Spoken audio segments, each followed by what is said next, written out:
Hey, welcome to Front and Center, where we focus on developments in the Philippines, legislation that provides policies and directions that strives to promote a better economy for the country, issues that concern the welfare and well-being of every Filipino. All of these and more will be front and center. You can watch this program live on our Facebook page. That's Radyo Pilipinas World Service. You can also hear us live on our audio streaming at Evox PBS Receiver app. So join us for another edition of Front and Center with your host, Jerome Toledo. Front and Center. Front and Center. Here on Radyo Pilipinas World Service. Filipinos in the United States, Qatar, Iraq, and Saudi Arabia are advised by the Philippine government to stay alert and exercise continued caution amid the developing security situation in the region.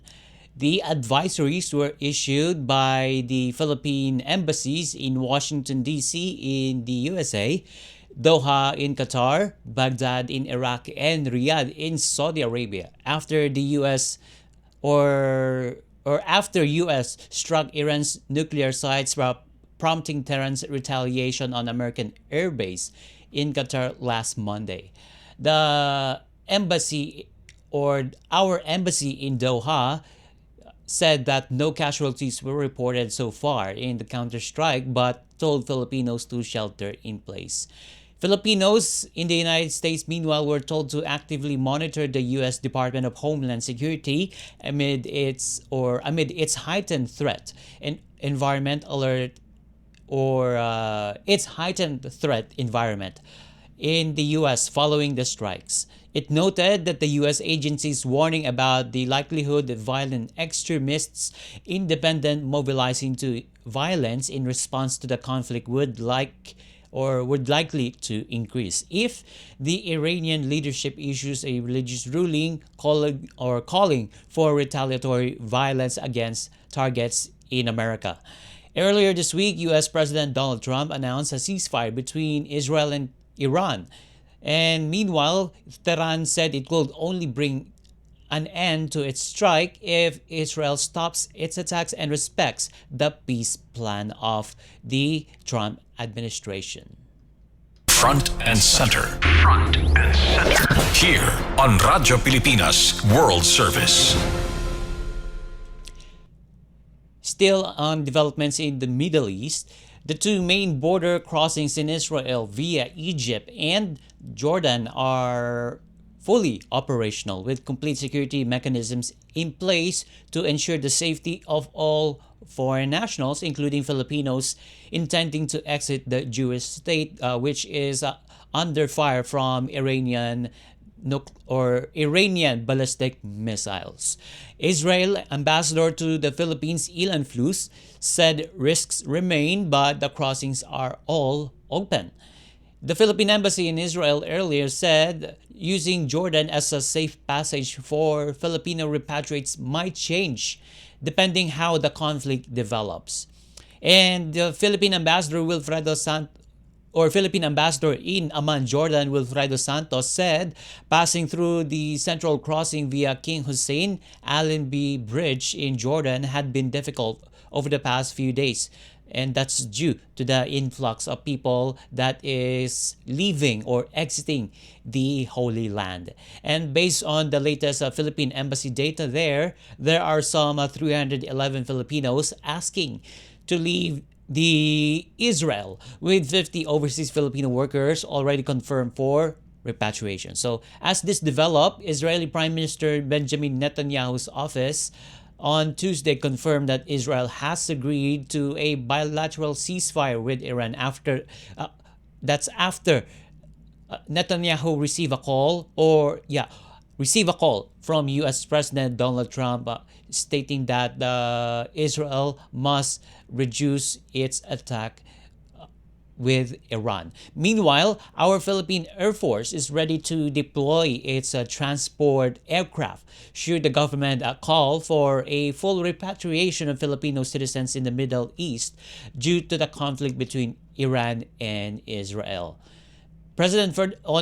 Or on Monday, President Ferdinand Marcos Jr. said the government is acting with urgency to ensure the safety and repatriation of Filipinos in Israel and Iran. And due to the escalating conflict, the Philippines through the Department of Foreign Affairs raised alert level 3 in both Israel and Iran, encouraging voluntary repatriation and extra precaution. Front and center. Front and center. Here on Radyo Pilipinas World Service. And more developments in the Middle East, particularly our overseas Filipino workers who have been repatriated back in the country when we come back here at Front and Center. Time to celebrate kulturang Pinoy. Tradisyon, musika, sining, literatura at iba pa. Anything and everything fun and Filipino. Ito ang Pinoy Kultura. How could you ever forget the magical feeling that courtship or panliligaw brings in your younger years? High school life, for my high school life, every memory kay ganda. Nandyan yung itutulak ka ng tropa whenever your crush passes by. Ang saya ng high school, singing yours in my school, di na mapapantayan. Then you start sending her love letters and flowers at paminsay maglalakas loob ka to ask if you could walk her home. I've fallen for you. And it doesn't end there. May sayawan o disco pag birthday ng barkada and you get to see her there too. Till I met you. Kikiligin ka pag sulyap ni crush. Yayain mong sumayaw pag tugtog ng pinakahihintay na love song. And that evening seems so perfect na parang kayo lang ang tao sa dance floor. I love you more each day. Oh, the beauty of courtship in Pinas. Yan ang Pinoy Kultura because our culture is cool. Nilagdaan na at ipinaliwanag ni Pangulong Ferdinand R. Marcos Jr. ang implementing rules and regulations ng Expanded Tertiary Education Equivalency and Accreditation Program o ETIAP Act. With the signing of the IRR of the Expanded Tertiary Education Equivalency and Accreditation Program or ETIAP Act, we reaffirm a crucial principle. Experience is just as valuable as a formal education. Sa ilalim ng ETIAP Act, maaari po nilang gamitin ang kanilang mga karanasan upang makamit ang kanilang diploma. This law gives our fellows who were not able to finish college a second chance. Binigyan din ng Pangulo na naniniwala siyang kaya ng mga Pilipino na maging matagumpay anuman ang kanilang kalagayan sa buhay. Huwag kayong umintong mangarap. Ang tunay na sukatan ng dunong ay ang kakayahan ninyong harapin ang mga pagsubok upang matupad ang inyong mga pangarap. Naniniwala po akong patunay kayo na walang limitasyon ang kayang abutin ng bawat Pilipino. Para sa iba pang mga balita at impormasyon, manatiling nakatuto. Tapat sa pag-uulat. Radyo Pilipinas, Radyo Publiko, 738. This is a public service announcement. Discipline is the key. Umiwas sa aksidente sa daan. Ang pagmamaneho ay may kaakibat na responsibilidad, hindi basta mapaandar lang ang sasakyan. Kilatisin ang sarili, ang kahandaan sa manibela, siguruhing inyong konsentrasyon ay hindi magagambala. Importante rin na ating laging isipin, init ng ulo ay huwag pairalin, bagkus kaligtasan ng lahat ang siyang dapat unahin. Isang mahalagang paalala mula sa Presidential Broadcast Service at Radyo Pilipinas, Radyo Publiko, 738. This is a public service announcement. Public service announcement from PBS, Presidential Broadcast Service at Radyo Pilipinas, Radyo Publiko, 738. Welcome back to school, dear students! Excited na ba kayo? Hooray for the new lessons, new classmates, at new challenges! We wish you all the best this new school year. Have fun, pero syempre, stay focused sa studies at sama-sama tayo sa Bayang Bumabasa. Isang mensahe mula sa Presidential Broadcast Service at Radyo Pilipinas. Front and center. Front and center. Here on Radyo Pilipinas World Service.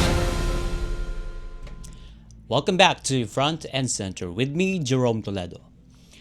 Overseas Filipino workers repatriated or the first batch of overseas Filipino workers, or OFWs, repatriated from the Middle East amid rising regional tensions has returned home, which composed of 31 repatriates. That's composed of 26 from Israel, 3 from Jordan, 1 from Palestine, and 1 from Qatar. The group was originally scheduled to arrive at 8:20 a.m. Tuesday, but was briefly delayed due to the temporary closure of Qatar's airspace following Iran's missile attack on a United States airbase in Qatar on Monday.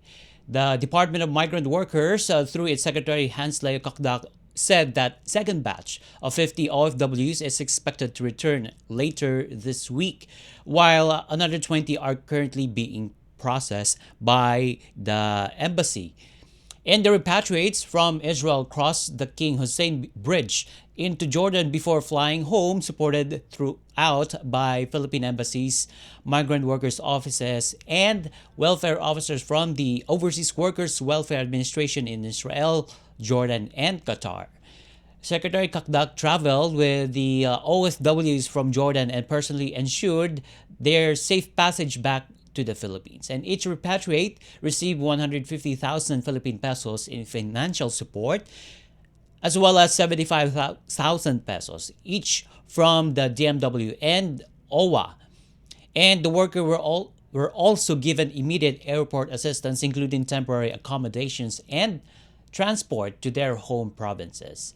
He said the repatriation efforts amid the ongoing conflict between Israel and Iran is in compliance with President Ferdinand R. Marcos Jr.'s directive to ensure the safety and security of OFWs during crisis situations.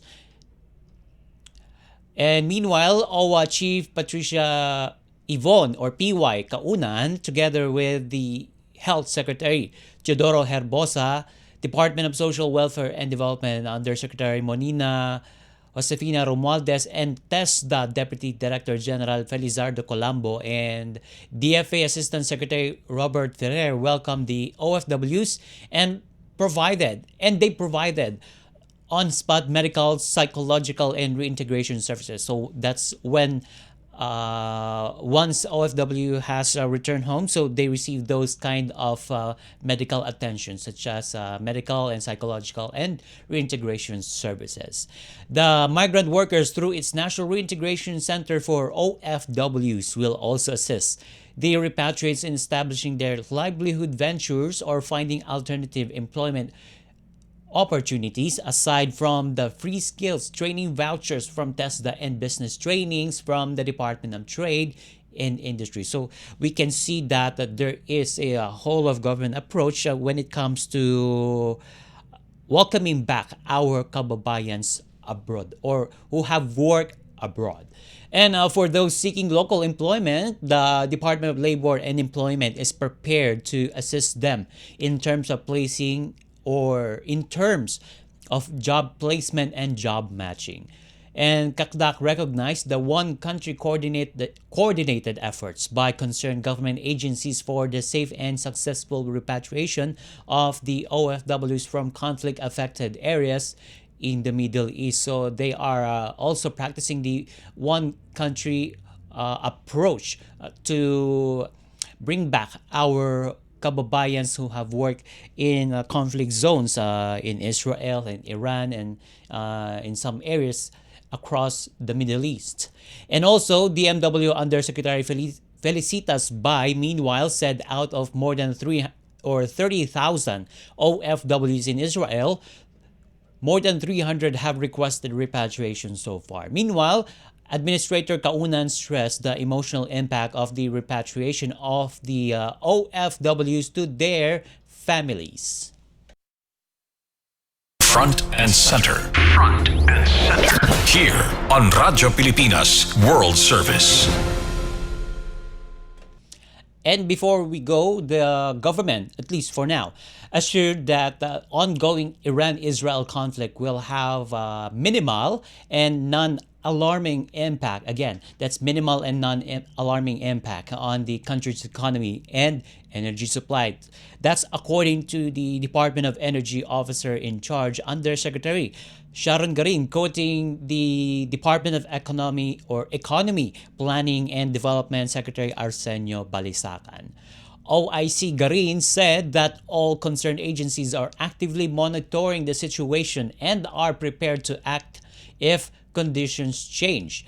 Meanwhile, Garin said the country is adequately prepared in terms of oil supply, noting that oil companies have an average buffer stock of around 28 to 30 days. So recently, the Undersecretary Garin has assured the public that oil supply in the country remains adequate and can supply the country's demand. And also, OIC Garin said Balisacan considered various factors when she met with the economic managers, such as oil price fluctuations, trade and export dynamics, and the effect on remittances from overseas Filipino workers, especially from the Middle East. And should the tension escalate, Green said the Philippines can consider other organization of the petroleum exporting countries or OPEC nations and non-Middle Eastern suppliers such as the United States, Canada, and Brazil as viable backup sources of oil and other petroleum products. But we will have to see if it will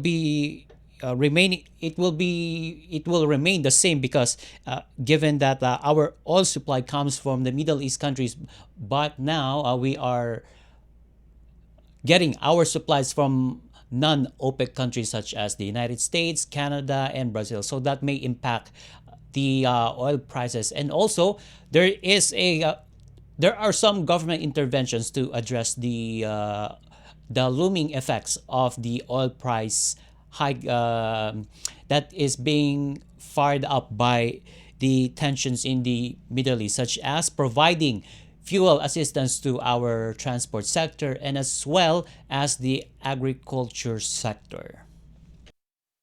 Front and center. Front and center. Here on Radyo Pilipinas World Service. And with that, we conclude now this edition of Front and Center here on Radyo Pilipinas World Service. Together with our production team and technical personnel, this is your host, Jerome Toledo. Until next time, mabuhay, love the Philippines. You have just heard and watched Front and Center. Front and Center. Join us again for another edition here on Radyo Pilipinas World Service. Front and Center.